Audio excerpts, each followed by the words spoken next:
Welcome back to the South Stands, a Buckeye football podcast by Ohio State fans, for Ohio State fans. From the West Coast, I'm your host, Zach Moore. Today is Thursday, October 24th, and I'm very happy to be joined once again by fellow South Stands contributor Paige Van Horn from Denver. PVH, how's it going, buddy? Dude, what is this? Who are you? I mean, it's been so long. Yeah. It's been a couple of weeks for you. It's like a guest appearance for me or something. Well, last time I was carousing the streets of San Francisco at happy hour on Thursday. You were blissfully excused from that episode, yes, my friend. Well, it's good to hear your voice. Good to have you back on the show. Now, we, as we all know, are at the midpoint of the regular season. The fourth-ranked 5-1 Buckeyes are coming off their second off week of the regular season, and I would certainly hope they are chomping at the bit to get back on the field after their 32-31 loss in Eugene to the now number one ranked Oregon Ducks. Now, Paige and I are going to preview Ohio State's next opponent, the Nebraska Cornhuskers, who visit the Horseshoe this Saturday, and give you our score predictions. We will also have a look at a couple of other matchups around the Big Ten that are of interest to Ohio State fans. But first, PVH, now that you've had almost 2 weeks to noodle on it, are there any lingering thoughts you'd like to share about Ohio State's one-point road loss to Oregon back on October 12th? Well, the first thing is great to watch that game with you. Yeah, likewise, man. Be back in good old San Francisco, although the weather didn't cooperate for the Blue Angels, which was a bummer. But, you know, what are you going to do about San Francisco fog in summertime? And yeah, dude, so like watching that game together, you know, with the whole Buckeye crew was awesome and fantastic. And I said to you the second that game was over, sitting right next to you on your couch, it's like, I feel like I just watched two of the best teams in college football. I'm not saying they're the best teams. Right. But that was my initial gut reaction.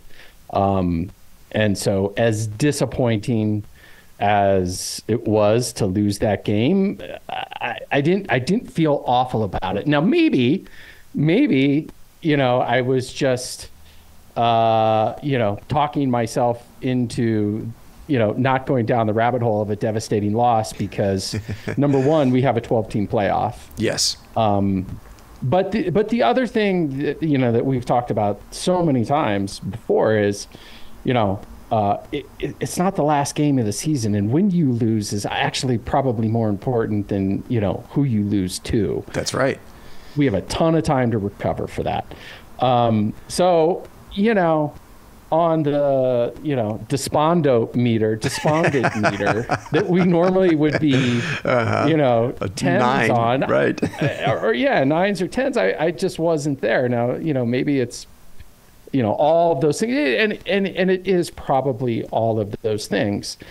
On the flip side, right? Like, you know, the narrative. Well, so you know, listening to your recap pod, right? I do think multiple things are probably true about that game.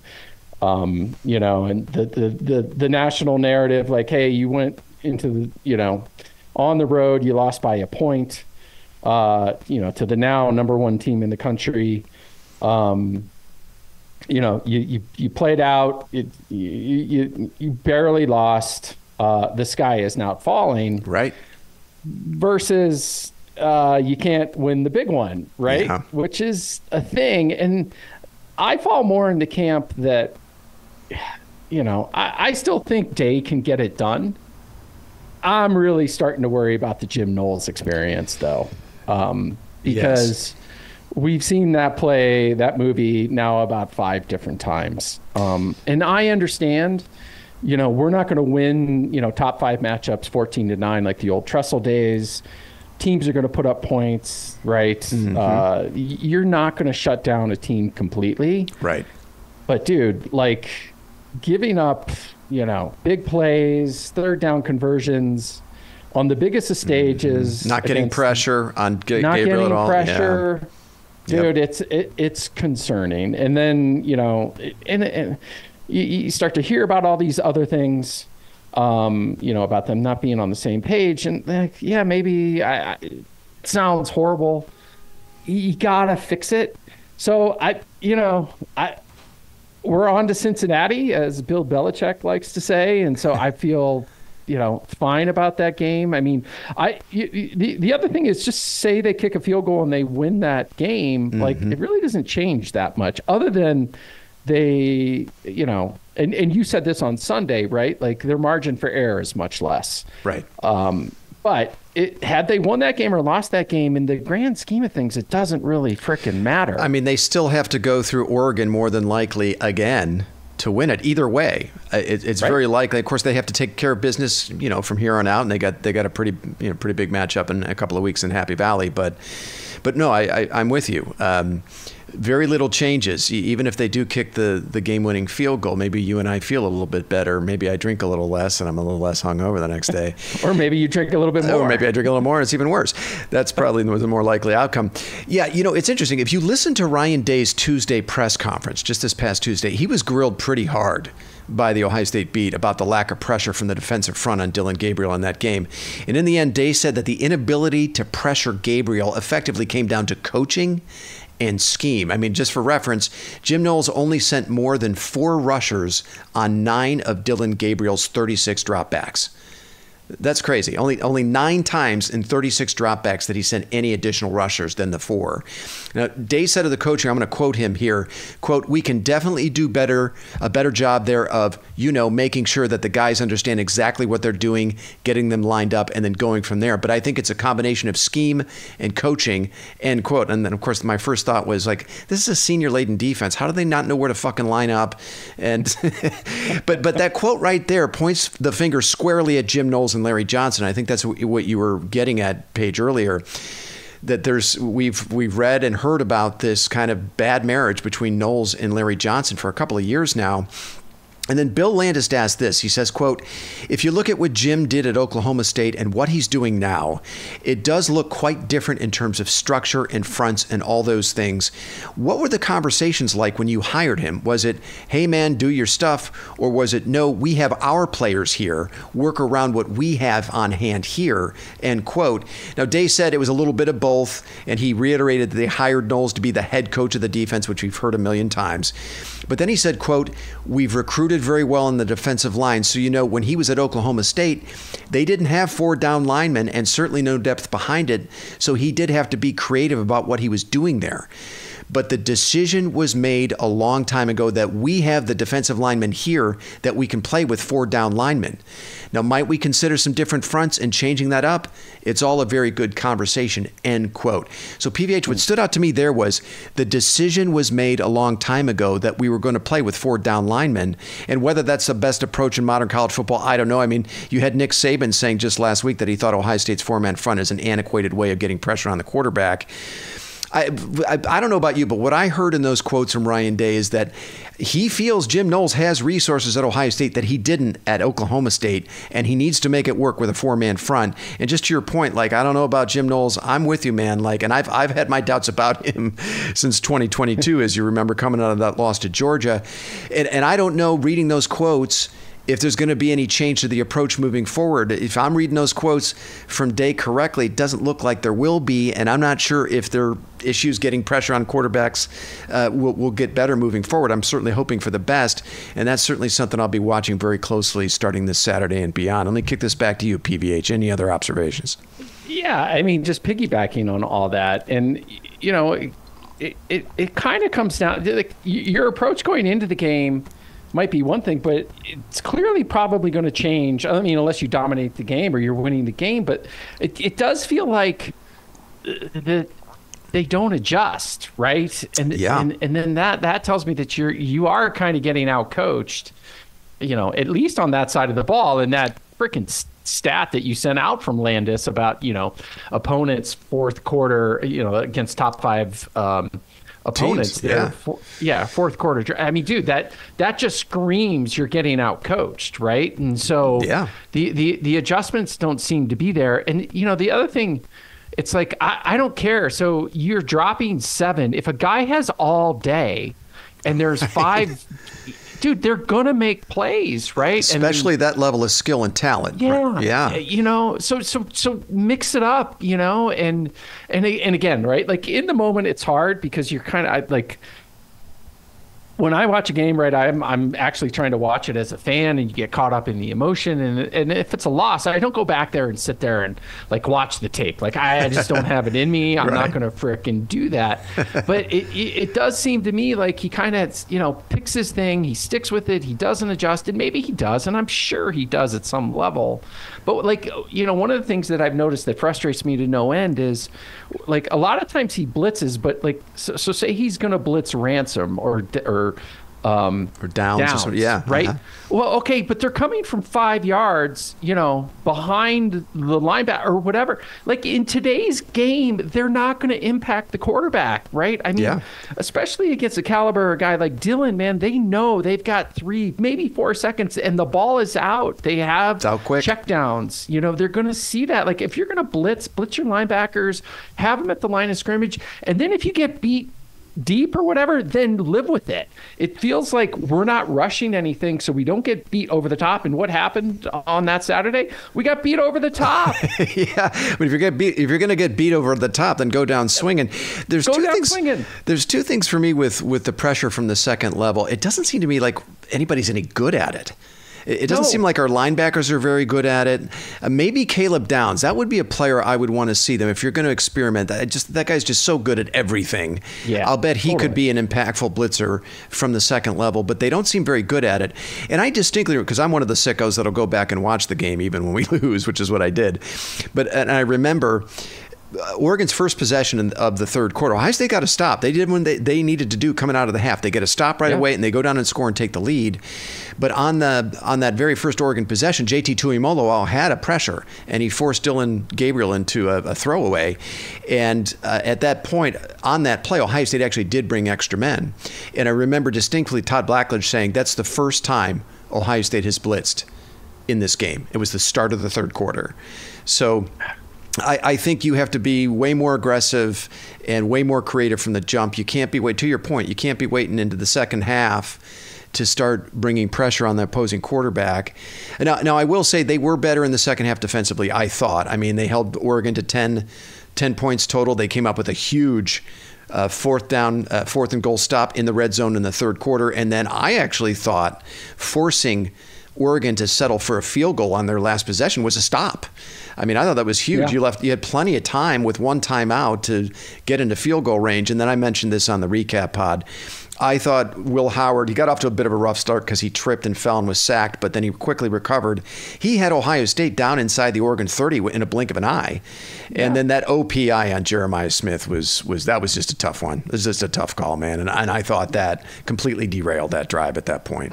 Well, it totally did. And, going back to defense, and again, not knowing anything about it, but it kind of seems like being a pitcher in baseball. Deception is the most important. Do you know if I'm going to throw the fastball or the curveball?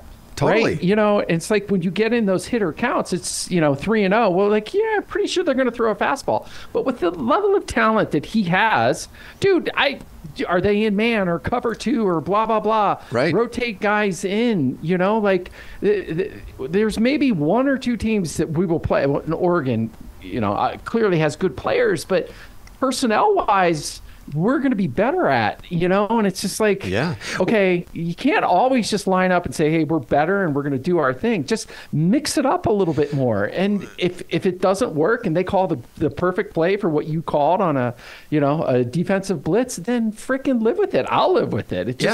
But doing the same thing over and over and over and then not seeing the results in the big games, because it was eerily reminiscent of the Georgia game, right? Totally. Holy crap, man, that guy is wide open, or, and yeah, I mean, totally. Jim Knowles it seems to me Jim Knowles doesn't really have a feel for the game that good defensive coordinators have, and knowing when to take a risk and send that extra man on a blitz and when to lay back and protect yourself from the big play.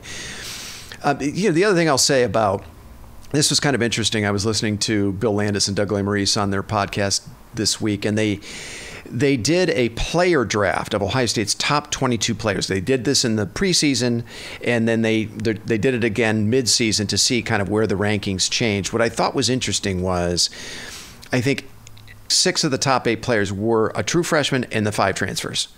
Wow. And I thought that said a lot about the senior class. These guys that were all celebrated for coming back for their 5th year. Only 2 of those seniors made the top 10, and that was Emeka Egbuka, who I think they had 2, and Trevion Henderson. Who have played very, very well, right? They both had really good seasons. So I just thought that was telltale. And look, Lemarys and Landis, those guys have a microscope on the program, follow it very clearly. And I just thought that was telltale. And I don't think it spoke well of how the senior class has represented themselves so far. You would expect to see JT Tuimoloau, Denzel Burke, and Jack Sawyer. Where are those guys? They need to play better in the second half. They need to step up.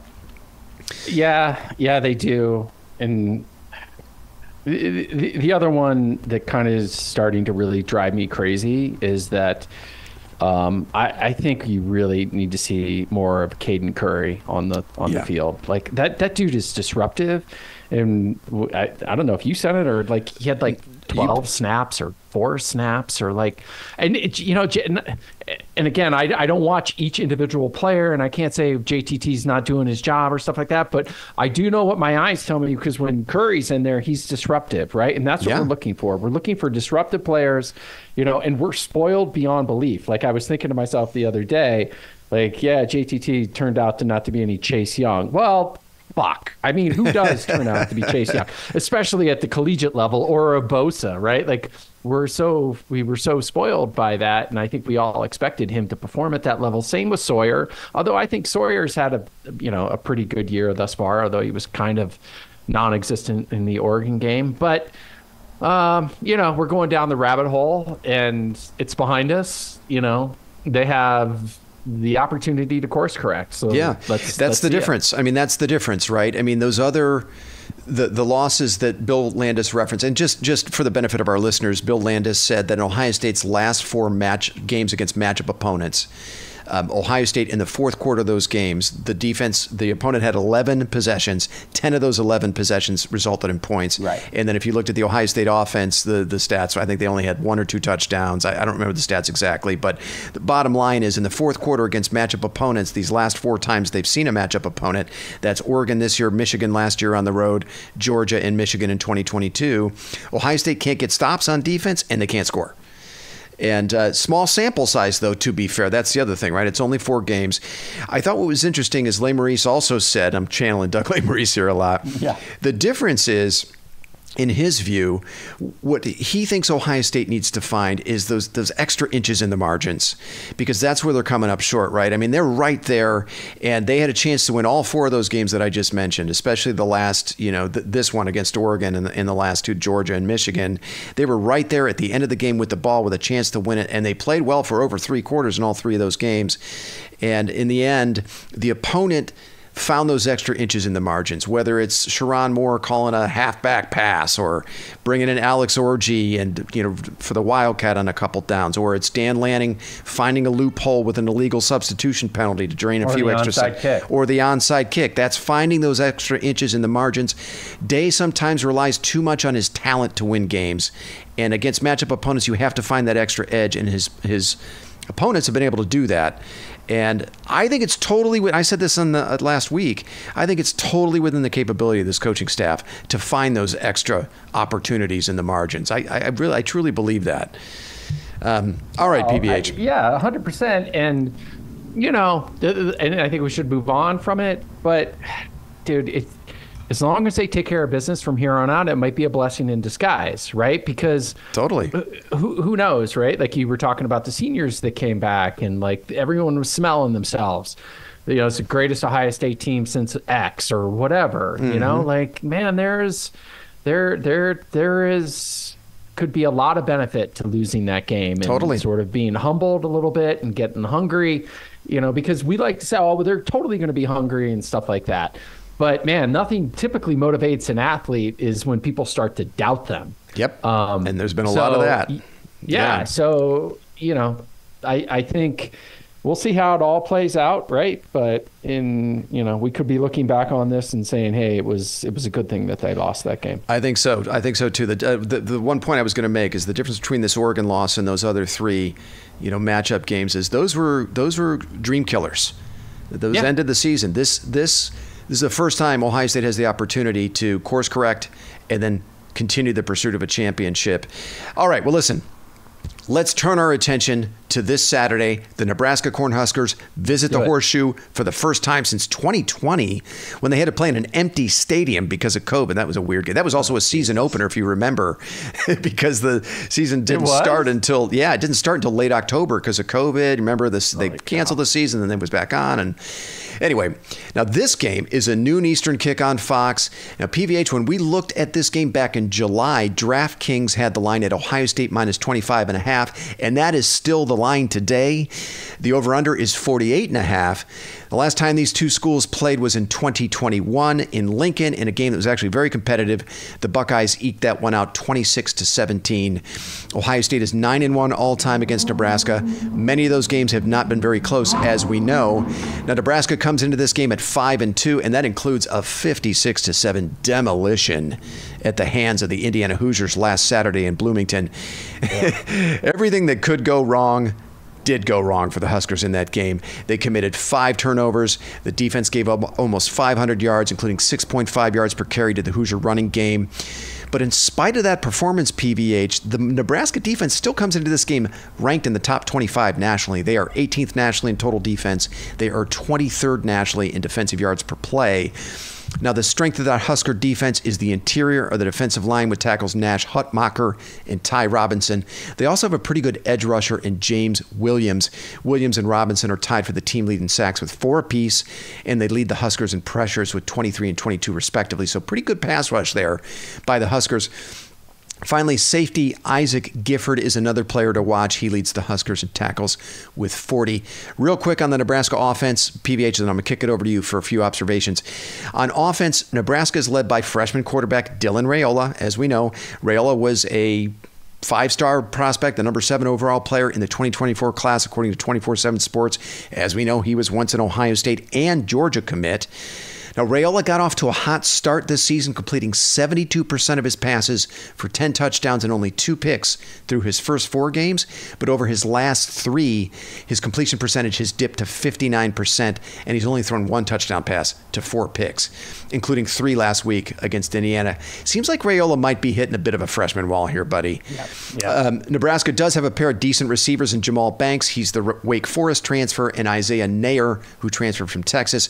Banks and Nair lead the Huskers with 620 combined receiving yards, and they've combined for 6 touchdown catches. Now, Nebraska comes into this game only 87th nationally in total offense and 88th in offensive yards per play.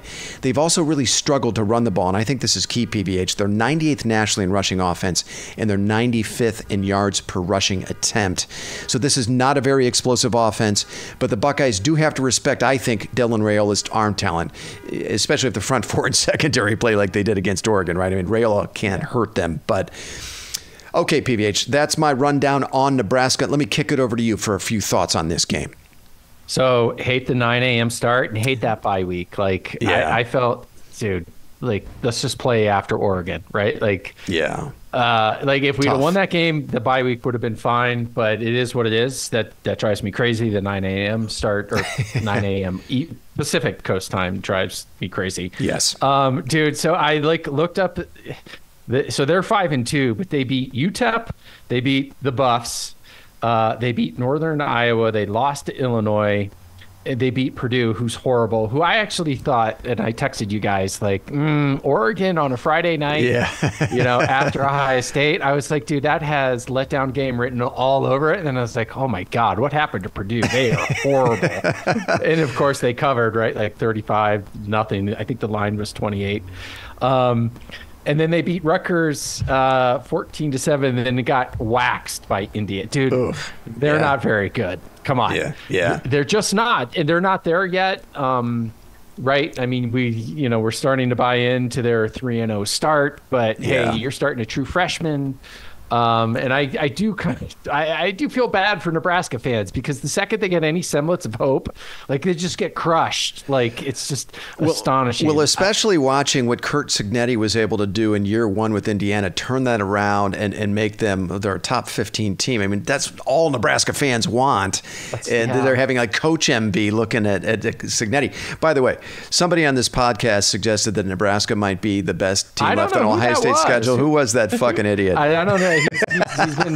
He's been excommunicated. I can't even say it from the podcast. So he goes unnamed to be deemed a knucklehead. I should give myself a 1-game suspension for that. From the pod. Exactly. They're just I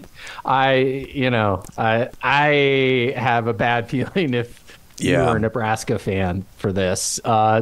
Noon start notwithstanding, I think, if as fans we feel it, right? Like, God, just wish we could play right after that game. Totally. It's a long 2 weeks. Imagine how the players feel, right? Yeah. And so I think they're going to come out. I think they're going to crush this team. I'm not quite sure what we're going to learn about it, but I feel really good about it. I think, like I said, they're going to. Poor Nebraska is going to walk into a buzzsaw on Saturday. I think the offense will be clicking, and the thing to watch is, kind of what adjustments do we make on the defensive side of the ball? Like, I think we know who we are on offense. I think all those questions have been answered. The questions reside on the defensive side. Let's, throw some different looks at them. I want to see, all the things that we talked about, more pressure on the quarterback, turnovers. Burke's going to need a bounce back game, for but I sure. think we're going to get time. that. Yep. And to your point, like, if they can't run the ball, Rayola's going to make some plays, but dude, it's not going to be enough to beat a team with the caliber of players that Ohio State has. No shot. I'm going to be watching the left tackle spot very closely in this game, right? Yeah. Ryan Day confirmed yesterday that Josh Simmons is indeed out for the season. Man, that is just a bad break. Now, Zen Michalski will get the start against Nebraska. He came in relief of Simmons against Oregon. I thought he played reasonably well. And the Husker defensive line should actually be a decent test for him. They don't have a pass rusher like Abdul Carter, who Michalski is going to see in Happy Valley next Saturday, but it's a pretty solid defensive line, and it should be a good tune-up for a much better pass rush in Penn State. But I said in my recap pod last week, Simmons was the one player they could least afford to lose. And, Ryan Day was talking Michalski up yesterday in his press conference, and I hope that was real praise and he wasn't just blowing smoke to boost his confidence. I'm very concerned about that position. If they can't find a serviceable option there, I mean, it could be the difference between a deep playoff run and not. I'd also like to see a get-right game for Quinshon Judkins, who underwent a minor procedure on his right hand during the break, and he's not expected to miss any time. And, of course, you already mentioned it, PVH, a get-right performance for Denzel Burke. The Oregon game was the worst performance of his career. Hands down, Burke was targeted 8 times for 8 receptions, 179 yards, and 2 touchdowns. We both know he is a much, much better player than that, and I just want to see him show us that on Saturday. Let me kick this back to you, PVH. Anything else you want to say before we move to the concernometer readouts?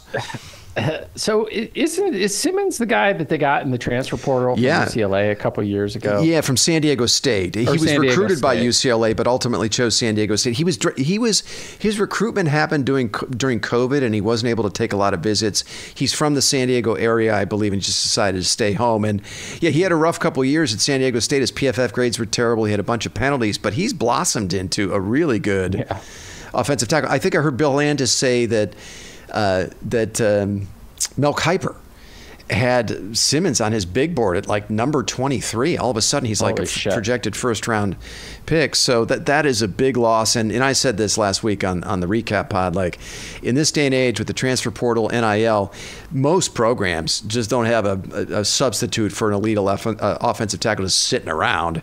And that's especially true of Ohio State, right, because of the way we've recruited. We've not recruited well. Which is a separate podcast, right? Yes. We'll bring Bill Landis on that one to talk about the offensive line woes of Ohio State recruiting. But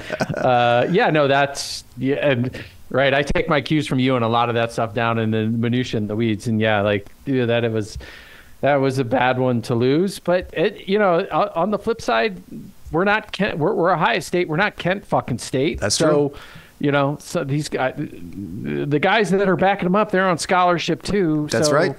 That's, you're going to have to step up, man. And, against Nebraska, and, it's probably not going to matter as much, but at Penn State it might. But, that deep playoff run. But I still think, right, there's got to be enough talent in that offensive line room to plug that hole. And then, by the way, Chip Kelly and Ryan Day, coach around it. And those scheme it up. Yeah.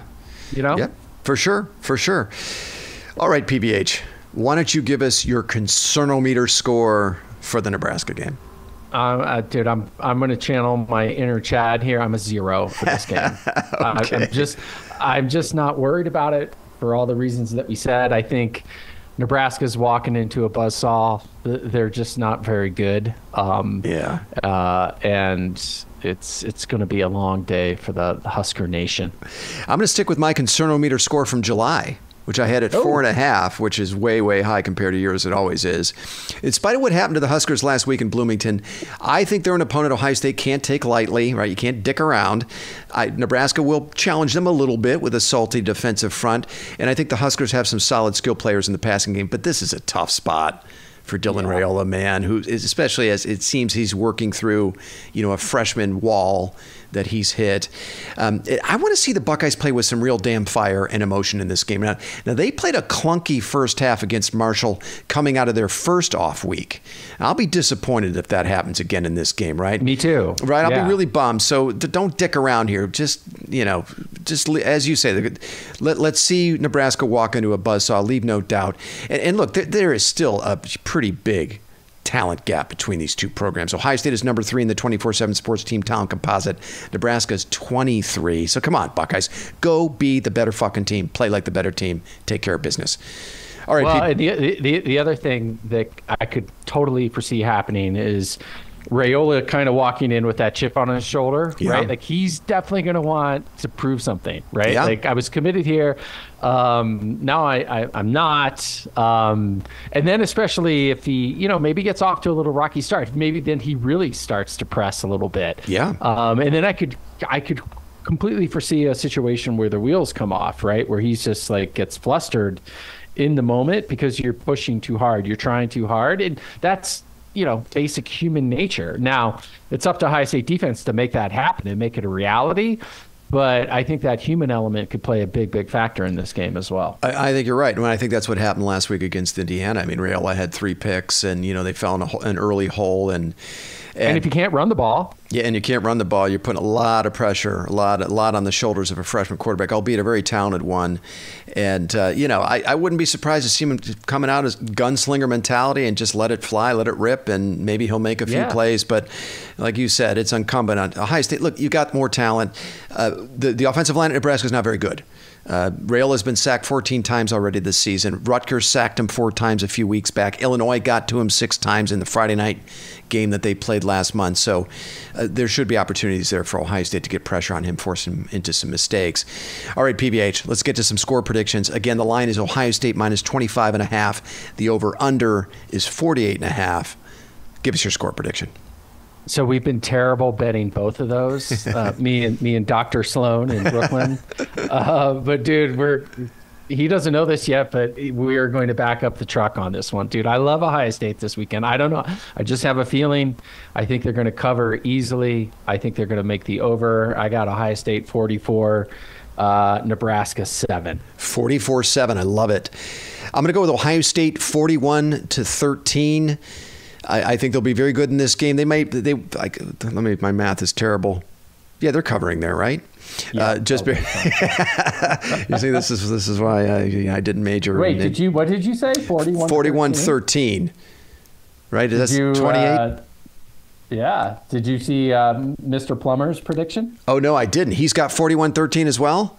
He has Ohio State 41. Oh, that's really funny. 13. CP, you and I are in lockstep, my friend. All right. Yeah, I think it's good. We've already talked about it. I expect the Ohio State defense to have a get-right game, and I think they'll be able to pressure Raiola, force him into mistakes. I think it's going to be a big day for Will Howard, Jeremiah Smith, and Emeka Egbuka. Now, the Nebraska defense is pretty good against the run. They're 16th nationally, but they're only 44th against the pass. And Indiana lit them up pretty good last Saturday, 9.3 yards per attempt for Hoosier quarterbacks in that game. And I'd love to see Chip Kelly get Jeremiah Smith involved a little earlier in this game than he did against Oregon. I remember you saying, Paige, when we were sitting on the couch together watching that game, you're like, where's number 4? How about getting the ball to the best player on the field? And it took him a while to get him involved, right? Yeah, I think I was specifically like, hey, I have a fucking idea. How about getting the best player in college football involved in the fucking football game? How about doing that, right? Like, I understand your balance, right? And you want to run the ball in 250, but like, get the guy involved, like use him, yes. So yes, to your point, absolutely do that. Yeah, get him involved early, and I think they will. All right, PBH, I want to have a look at a couple other games of interest to Buckeye fans. We've got a little time, right? 100%. All right, before I let you go, why don't we start with unranked Washington at number 13 Indiana. Now, College Game Day will be in Bloomington for this one. Now, on Sunday's pod, I talked a lot about the renaissance happening in Bloomington under first-year head coach Curt Cignetti. The Hoosiers coming to this game 5th nationally in total offense and 7th nationally in total defense. They have yet to trail in a game this season. Now, it's worth noting they will be without their starting quarterback Curtis Rourke in this game. Rourke injured his thumb on his throwing hand last week against Nebraska. He actually needed surgery on it. They expect him back this season, but he will not play in this game. This game is a noon Eastern kick on BTN, so it'll be happening at the same time as Ohio State, Nebraska. The line in this one is only Indiana minus 6.5. The over-under is 54.5. PVH, are you buying what Curt Cignetti is selling there in Bloomington? And who do you like in this game? So after listening to your pod and my good buddy Ed here in Denver, before you even sent that out, he's like, I was not worried about Indiana. I should now be I am now very worried about Indiana. And then you did that pod, and I was like, yes, guess who agrees with you? But then I did a little PBH homework, which is the only homework I ever did or really do. And I'm like, okay. So bringing over 35 guys, is the way to do it, right? Yeah. Like, you can instantly make a change for the better for a program. Totally. And turn things around very quickly. Their schedule is an abomination, right? So I got to see him do it against a little better competition. Mm-hmm. And I think what that line is telling you is Vegas feels the exact same way. Yep. For this game to only be 6.5, right? Like, and no Curtis Rourke too. I think that's got to factor into it as well. Yeah, that too. Yeah, so that's probably 3 or 4 points.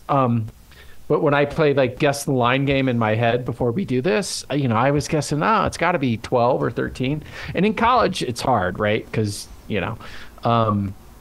so that line speaks volumes to me. Yeah. And I think it's going to be a close, tight game. I do like Indiana, but I don't think they're going to cover.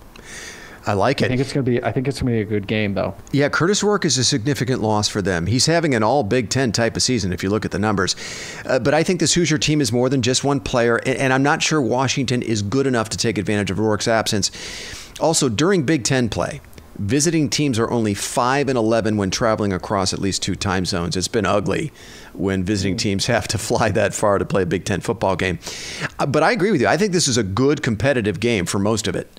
I think the Hoosiers end up winning, and I do think they cover, but kind of low double digits. Maybe they win by 10, but I think this is a good football game.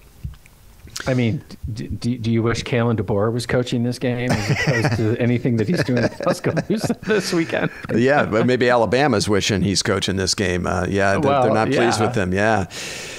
All right, buddy. Next up, number 20 Illinois travels to Eugene to face the number 1 ranked Oregon Ducks. This game is a 3:30 p.m. Eastern kick on CBS and Paramount Plus. The line is Oregon minus 22. The over-under is 54.5. PVH, Does old Bert Bielema have any magic up his sleeve for the Ducks, He does. or does Yes, Oregon he roll in does. this one? All right. No, dude, that guy's a fucking great coach, right? It didn't work at Arkansas, but that dude can coach. End of story. Full period. Stop. Does he have enough to win at Oregon? No, probably not. But I kind of like Illinois a lot just to cover. I think it'd be a competitive game. Yeah.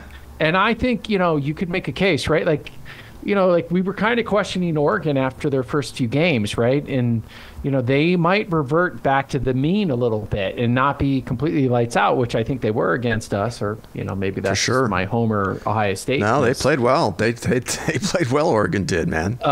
But yeah, dude, that's a great game, dude. It wouldn't surprise me if it was tight going into the fourth quarter. Oh. I think Oregon probably pulls it out, but it wouldn't surprise me if Illinois keeps it quite close. Wow. Okay. I mean, I'd love to watch that. That'd be a lot of fun to watch.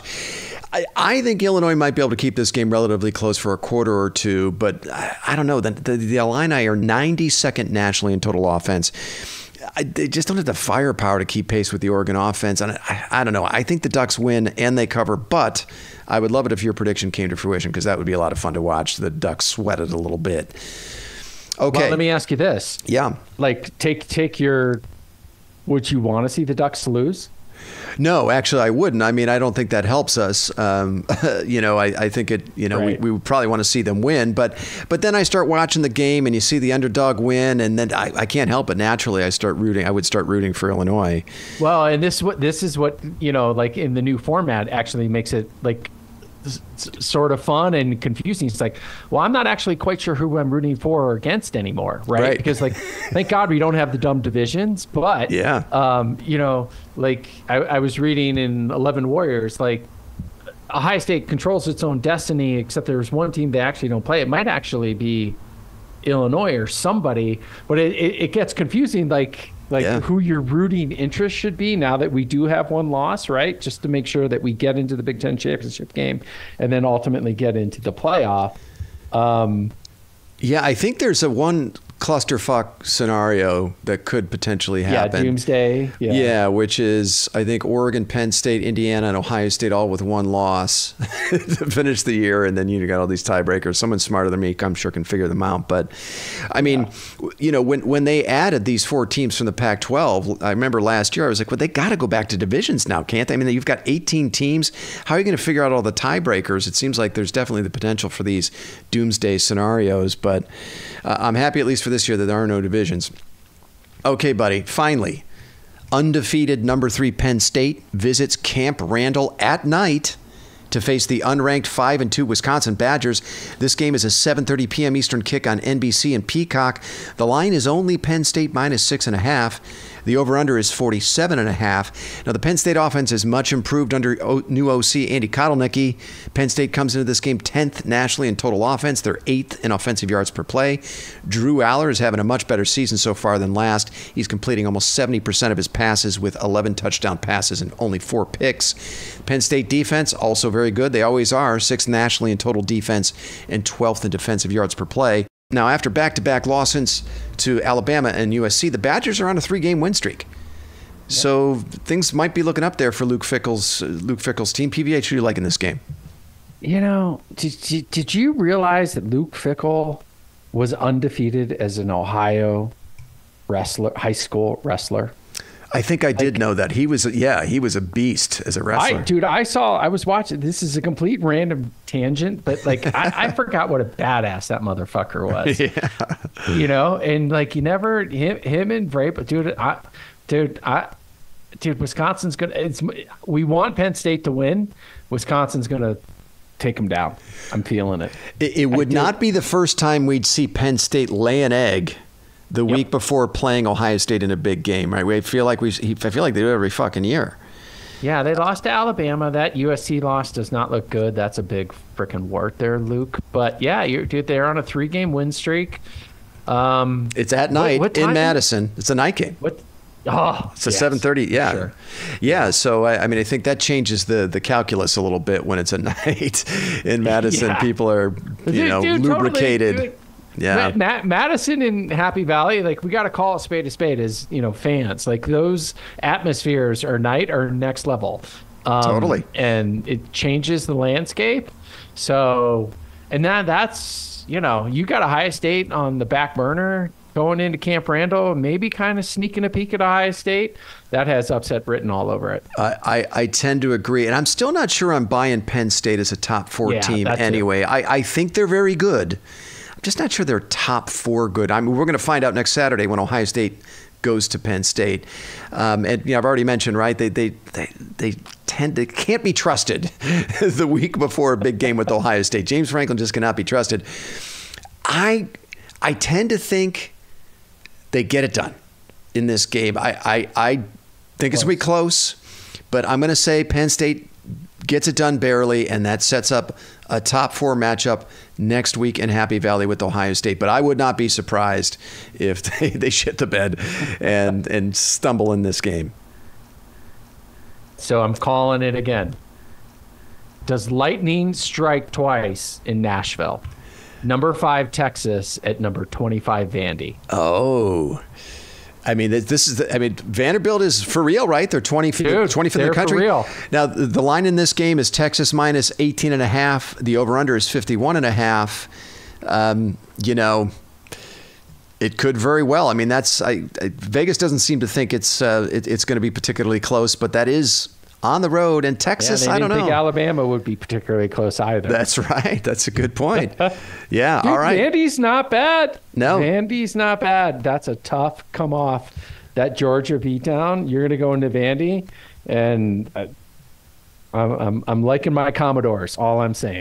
All right, buddy. Okay, man, that's a good call. So you're calling the upset. You'd like the Commodores to win this why game. Not? Why not? Let's go for it twice. Let's see it, Vandy. What are you made of? That would be like one of the greatest seasons in college football history, right? Like from a school, like it'd be Northwestern knocking off Ohio State and Michigan, both when they were ranked in the top 5 in the same year. It would be totally. Oh my God. Yeah. Right. Books about it. They'd burn the town down for sure. No, Dude, they would completely burn the town down. Or they'd throw the goalposts in the river. Yeah, well, they always do that. So they've already done that. Precautionary procedures so that they don't do that again. But dude, I'll say this: if Vandy beats Texas, I'll bet you another $100 that those goalposts somehow find a way into that river, whatever that river might be. Oh, I would totally agree with you there. That's a certainty for sure. Yep. All right, buddy. Well, listen, man, why don't we end things there? For our listeners, check your feeds on Sunday afternoon for a recap of the Nebraska game from yours truly. Until then, thanks so much for listening, and go Bucks.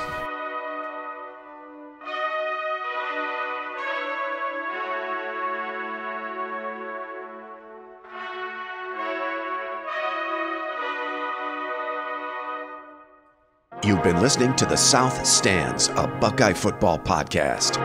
Follow us on X at @South_stands.